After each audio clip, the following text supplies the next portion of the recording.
Hey guys, Hashi here. Today I want to talk about a puzzle within the lore of Warhammer 40,000, that being who or what scattered the Primarchs. I call this a puzzle because we have always sort of had an answer to this question. It has just been a matter of what is the most consistent answer to the question. As I'm sure you've come to expect based on my other videos, I don't think this is some massive retcon or unsolved mystery, but rather just some plot points people don't always connect in the right way.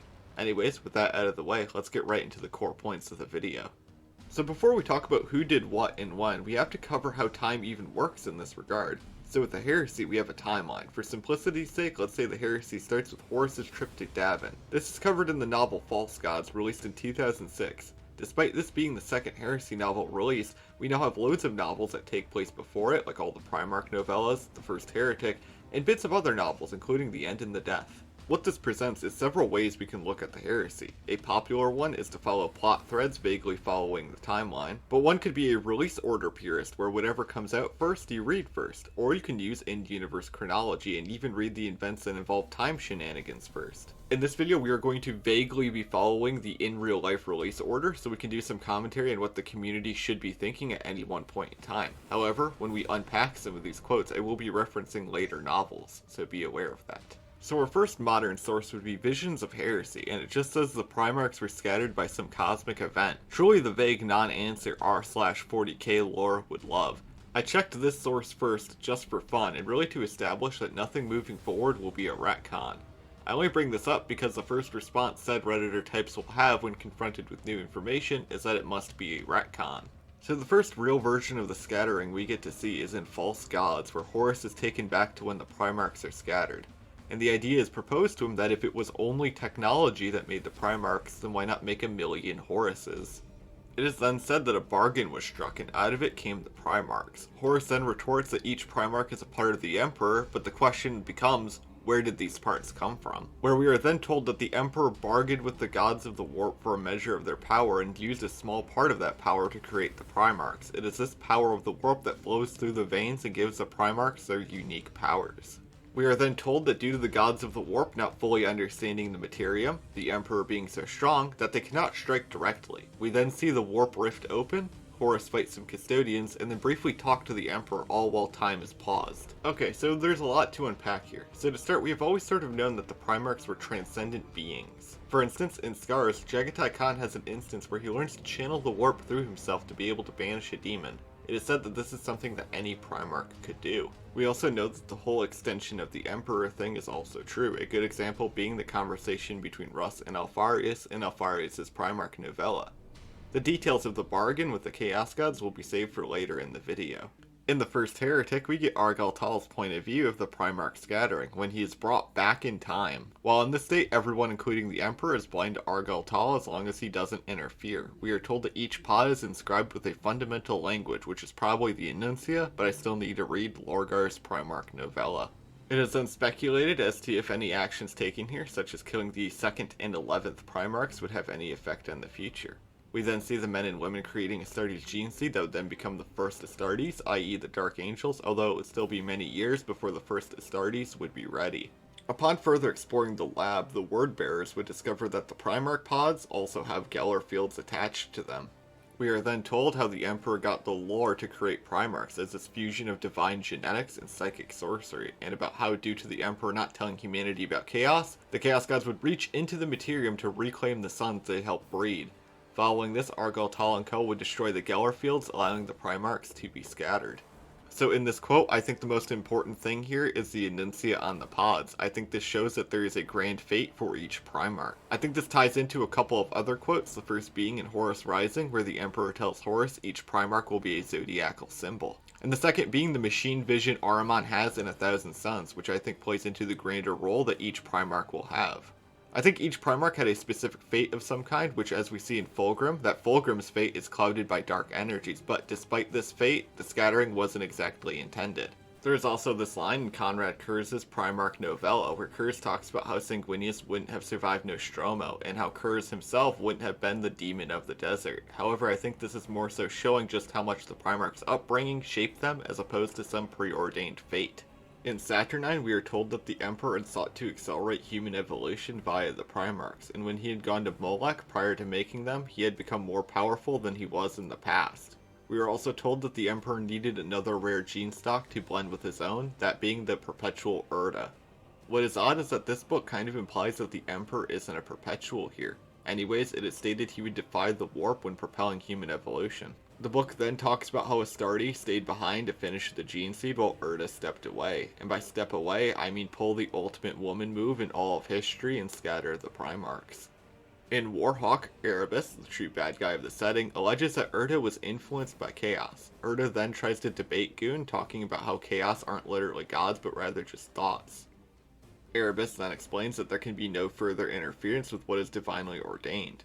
They then fight, with Erebus eventually killing Erda. The whole accelerating humanity thing ends up tying pretty neatly into a line from Titan Death about how Sanguinius is like an angel of olden legend, not wrought from the gene forges of science, but rather forged by the gods as a correction to humanity. We also obviously know that the Emperor is a perpetual from all sorts of sources, so that line that implies that he isn't is really weird. In Alfarius' novella, we are told that Alfarius was not scattered to another planet, but was on Terra the whole time. Alfarius does explain that the Primarchs were scattered by the wills of the Emperor's enemies. This one doesn't require much unpacking, as it basically just tells us what we already knew, and maybe explains why the Emperor stopped being pissed at Erda out of nowhere like she talked about in Saturnine, that being because Alfarius and the Primarchs at large were not in fact lost.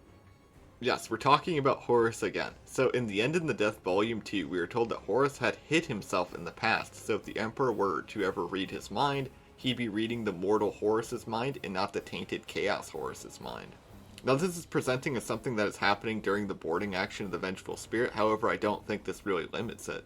In The End in the Death Volume 3, we are told that the Emperor and Horus fight across the infinite eras, using them as weapons, or really like Yu-Gi-Oh! Field spells. This would logically include when Horus was sent to the past, and when his pod was scattered.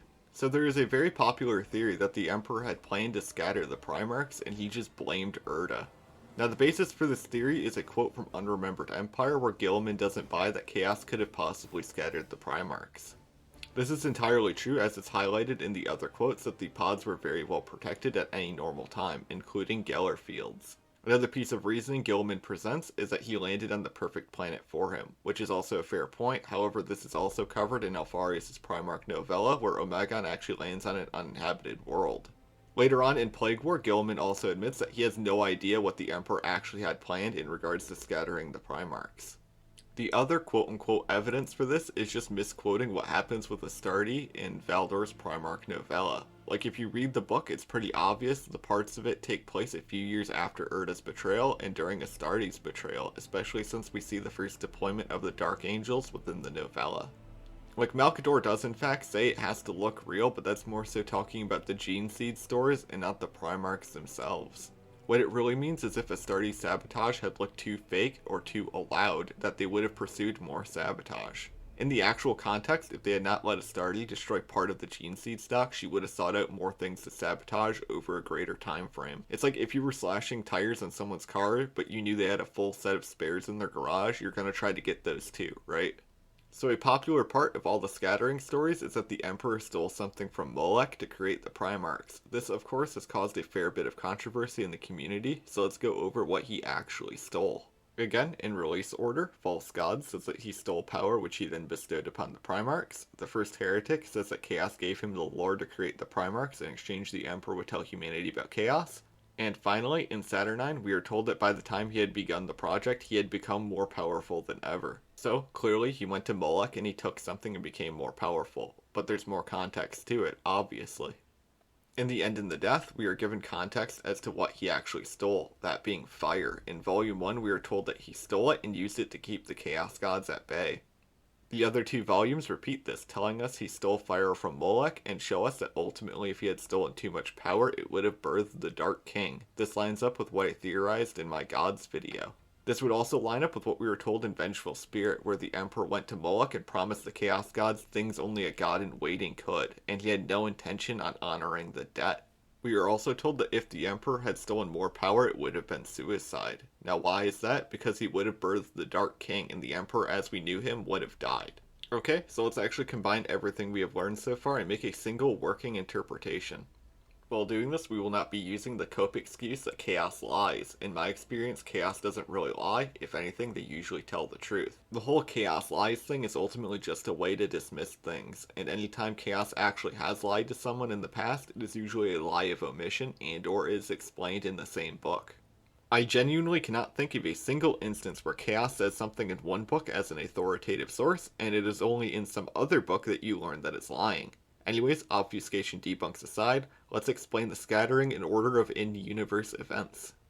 So to start, Chaos Horus from the End and the Death is present here, influencing the future Horus that will eventually appear, not to be confused with the fetus Horus that is currently developing in his tube.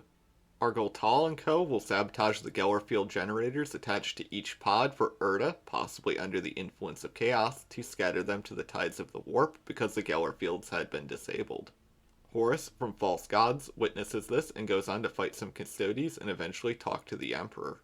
This would mean all of them play a role in scattering the Primarchs, including Chaos, but also that it is not ultimately the Emperor's grand plan or something like that. In conclusion, the scattering of the Primarchs isn't much of a mystery. At best, it is a sort of puzzle that you can piece together if you just try hard enough. I feel this is another one of those cases of the community being a crab bucket, constantly trying to pull down anyone who's trying to climb out of the bucket and piece together facts about the verse.